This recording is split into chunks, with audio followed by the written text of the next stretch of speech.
Operations of set में अगला है इंटरसेक्शन। ठीक है, डेफिनेशन क्या है? The intersection of two sets A and B. ठीक है, दो सेट्स ए एंड बी का इंटरसेक्शन इज द सेट, वो एक सेट ही होगा। ठीक है, दो नंबर का एडिशन एक नंबर ही होता है, दो नंबर का मल्टीप्लिकेशन एक नंबर ही होता है, उस टाइप से। तो दो सेट्स का इंटरसेक्शन एक सेट ही होगा which consists of all those elements. उसमें कैसे एलिमेंट्स होंगे? Which belong to both A and B. Symbolically अगर लिखना चाहे तो A intersection B is equal to x such that x belongs to A and x belongs to B। मतलब तुम तो बस ये देखो कि वो कौन कौन से एलिमेंट्स हैं जो दोनों में है। ठीक है, जैसे मान लो अगर सेट A हम बात करें 2 4 6 8 एंड सेट B अगर बोले 2 4 7 9, तो तुमसे अगर मैं पूछूं कि A इंटरसेक्शन B क्या है, तो बेटा बस वही देखो कि कौन से एलिमेंट्स है जो दोनों में है। 2 दोनों में है, यस, तो इंटरसेक्शन में आएगा। 4 दोनों में है, यस। 6 ना, 8 ना, 7 ना, 9 ना, तो यही दो एलिमेंट, तो ये क्या हो गया आंसर। अगर वेन डायग्राम में रिप्रेजेंटेशन देखें तो सर्कल, दोनों सर्कल का कॉमन रीजन मतलब ये।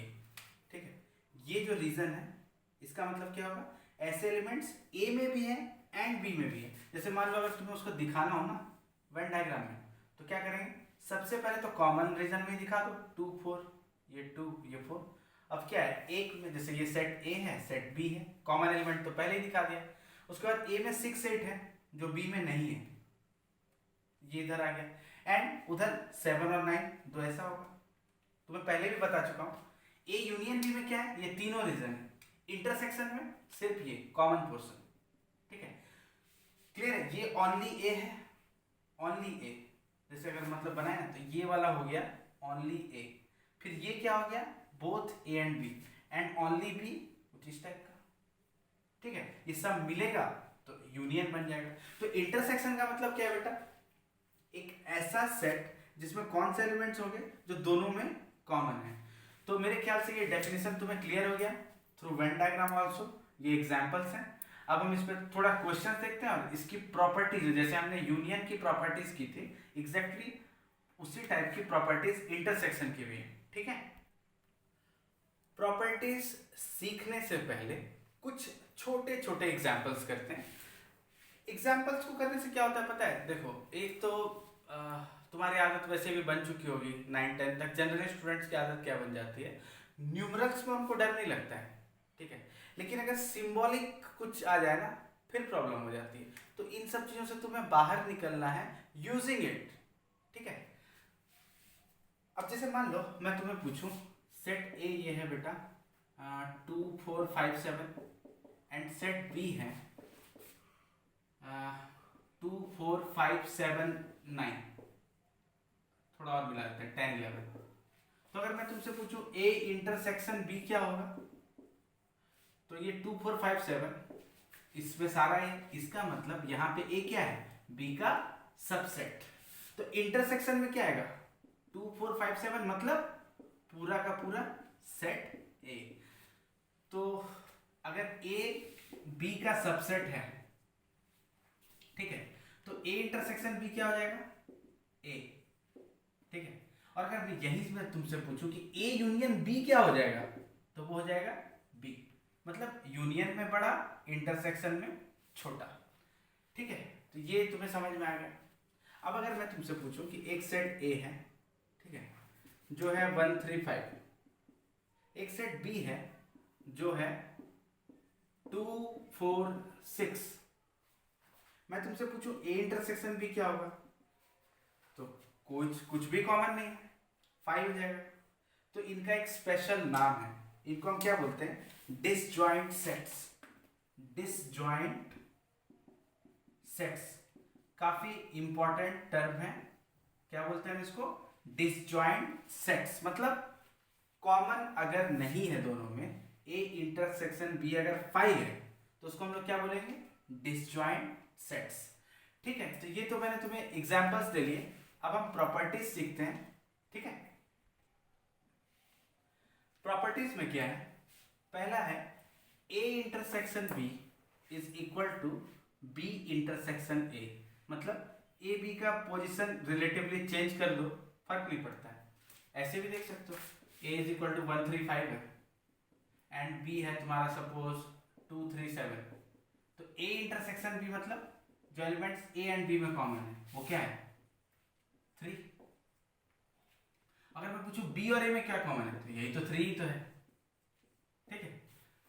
तो ऐसे लॉस को हम क्या बोलते हैं, कम्यूटेटिव लॉ, कम्यूटेटिव लॉ, ठीक है। अब यहां पे क्या है, 3 सेट्स का इंटरसेक्शन है, 3 सेट्स का इंटरसेक्शन है, ठीक है। तो हम क्या करेंगे, या तो इसका इसका इंटरसेक्शन ले ले, उसके बाद मान लो इससे कोई सेट आया D, फिर D इंटरसेक्शन C ले ले, कोई दिक्कत नहीं। अब अगर हम ऐसा नहीं करके ऐसा कर ले, A intersection B intersection C, इन दोनों का इंटरसेक्शन पहले ले ले, उसका जो रिजल्ट आया उसका A के साथ इंटरसेक्शन ले लिया, कोई दिक्कत नहीं, ठीक है। इसको हम क्या बोलते हैं, एसोसिएटिव लॉ, एसोसिएटिव लॉ, ठीक है। फाइव का ए के साथ इंटरसेक्शन, अब तुम खुद सोचो, एक एलिमेंट है, एक सेट है जिसमें कोई एलिमेंट ही नहीं है, और एक ए है जिसमें कुछ एलिमेंट है मान लो, ठीक है। तो दोनों का कॉमन क्या होगा, 0 ही तो होगा ना, 5, pretty clear. U intersection A is equal to A, अभी याद करो जस्ट पहले तुमने देखा था कि A अगर B का सबसेट है तो A इंटरसेक्शन B क्या होगा A, and A union B क्या होगा B। ये तो एकदम रट लिया, मतलब समझ तो तुम गए ही हो एकदम, कोई दिक्कत नहीं, रट लिया उसको, याद कर लिया। तो एक U का A के साथ intersection, A is a subset of U, क्योंकि कोई भी सेट यूनिवर्सल सेट का क्या होगा सबसेट, तो दोनों का इंटरसेक्शन क्या हो जाएगा छोटा वाला सेट, तो ए हो गया, ठीक है। अब यहां पे भी ये दिमाग लगा सकते हो, अच्छा इसको क्या बोलते हैं, law of phi and U, ठीक। अब A intersection A is equal to A, इसको भी तुम वैसे ही समझ लो, कोई भी सेट खुद का सबसेट होता है, तो फिर उस तरह से सोच सकते हो तुम, ठीक है। और वैसे भी इक्वल सेट्स है ना, अगर दोनों सेट सेम ही है तो उनका यूनियन भी वही होगा, इंटरसेक्शन भी वही होगा, इसमें कुछ दिमाग लगाने वाली बात वैसे भी नहीं है। इसको लॉ ऑफ आइडेम्पोटेंट बोलते हैं, या आइडेम्पोटेंट लॉ, आइडेम्पोटेंट लॉ, ठीक है। अब ये जो है ये इंपॉर्टेंट है, तुमने बचपन में देखा होगा, सपोज यहाँ पे a into B plus C is equal to क्या होता है, a into B plus a into सी, this is called multiplication is distributive, ठीक है, ओवर एडिशन। यहां पे क्या है, A intersection B union C, मतलब A का B के साथ इंटरसेक्शन, फिर दोनों के बीच में जो ऑपरेशन है वो, फिर A का C के साथ इंटरसेक्शन, तो इसको तुम डिस्ट्रीब्यूटिव प्रॉपर्टी बोल सकते हो, डिस्ट्रीब्यूटिव प्रॉपर्टी, ठीक है।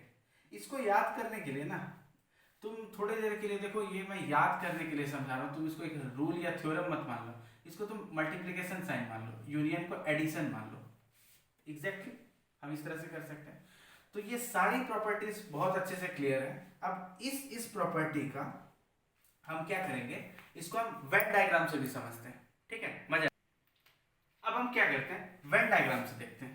तो भैया 3 सेट है, 3 सेट बना लेते हैं, A B C, U for universal, A B C।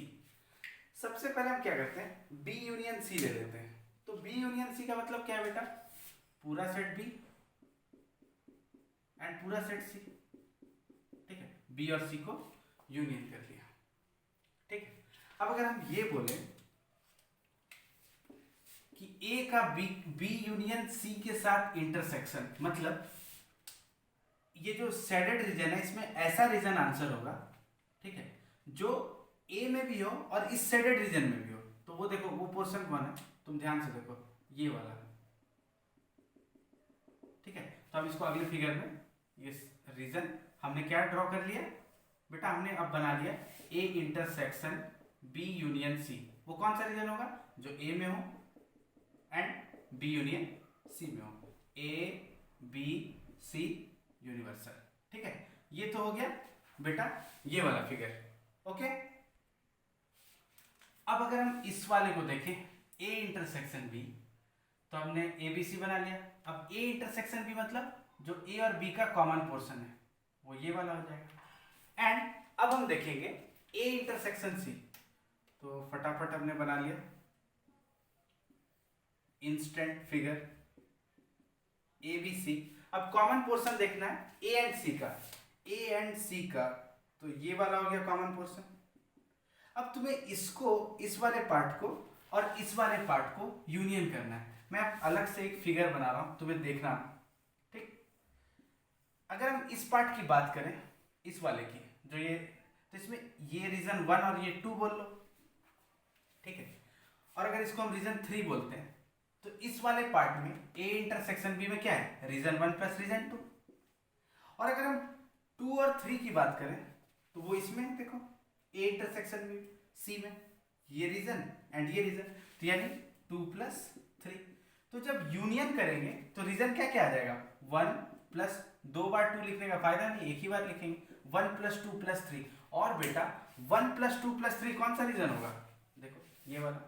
तो इसका मतलब A intersection B union C is equal to A intersection B and A intersection C का यूनियन। तो ये बेटा हमने वेन डायग्राम से भी इसको प्रूव कर लिया। ठीक है।